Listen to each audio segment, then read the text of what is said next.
بسم الله الرحمن الرحيم. أنا برحب بجميع السادة الحضور من الصحافة والإعلام. نمرة 2 بشكر السادة أعضاء مجلس إدارة النادي الأهلي على هذه الدعوة الكريمة، وبشكر المهندس محمود طاهر على المجهود الكبير اللي بذله في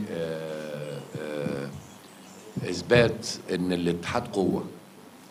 الأندية لما بتقف مع بعضها وبتتحد وبتقعد تتناقش بهدوء على المائدة، في النهاية كلهم مع بعض بيحققوا المصالح المناسبة اللي بحجم كل واحد فيهم.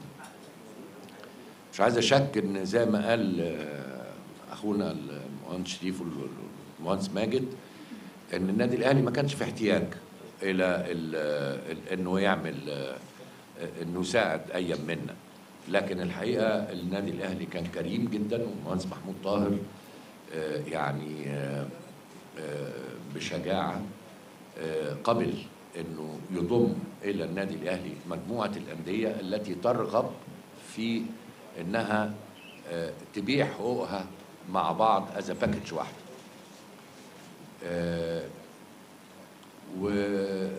واشتغلنا في الموضوع وحصل التفاوض، والمهندس ماجد مشكورا قدر يحصل على شركة أجنبية عندها استعداد تاخد حقوق البث بسعر عالي، وده كانت البداية زي ما قيل قبل كده، مش عايز أكرر الكلام. لكن أنا كل الرسالة اللي أنا أحب أقولها إن في أندية كتير من الأندية ال13 كانت تتمنى أنها تتواجد مع المجموعة في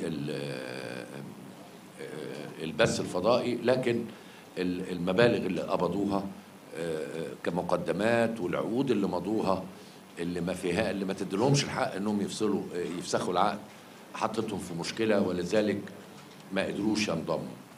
لكن أنا بكرر الحقيقة كلام المهندس محمود إن أنا الأوان إن إحنا نعمل إن يبقى في رابطة محترفين، وإحنا بننادي بهذا الكلام منذ أكتر من سنتين. يا جماعة لازم يبقى في رابطة محترفين علشان تضم الأندية دي كلها، ونقعد على الترابيزة بهدوء نتناقش ونسمع رأي بعض، وفي النهاية ناخد القرار اللي فيه مصلحة للكرة المصرية. مصر ما تستاهلش اللي حصل امبارح، نتيجة المباراة اللي حصلت.